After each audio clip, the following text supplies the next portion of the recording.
দাঁতে ব্যথা কেন হয় তার সঠিক কারণগুলো একটু আপনার কাছে জানতে চাইবো। আচ্ছা, দাঁতের ব্যথার অনেকগুলো কারণ আছে। কিছু কিছুগুলো সত্যি সত্যি দাঁতের বা মুখের ভেতরের প্রবলেম।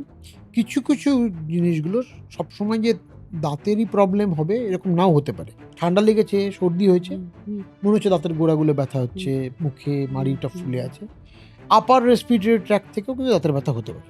আমি অনেক সময়ই দেখেছি, অনেক সময়, যে দাঁতে কোনো প্রবলেম নেই, যখন আমি চেষ্টা করছি বোঝার যে কেন দাঁতটা ব্যথা হচ্ছে, তখন দেখলাম তার দুদিকের ম্যাক্সিলারি সাইনাসটা ইনফ্লেমড, সাইনোসাইটিসের ব্যথা হচ্ছে।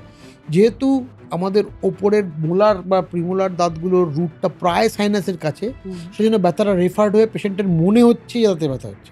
এরকম সিচুয়েশনে কিন্তু দাঁতের ব্যথা ঠিক দাঁতের ব্যথা নয়, দাঁতের ব্যথা বলে অনুভূত হয়, কিন্তু এটা দাঁতের ব্যথা নয়। এছাড়া অনেক সময় যেটা হয় যে মুখের মধ্যে কোনো মাইনর আলসার, অ্যাপথাস আলসার বা হারপেটিক আলসার, সেগুলো তো দাঁতের ব্যথা হয় না, কিন্তু মুখের মধ্যে বিভিন্ন জায়গায় ব্যথা হয়।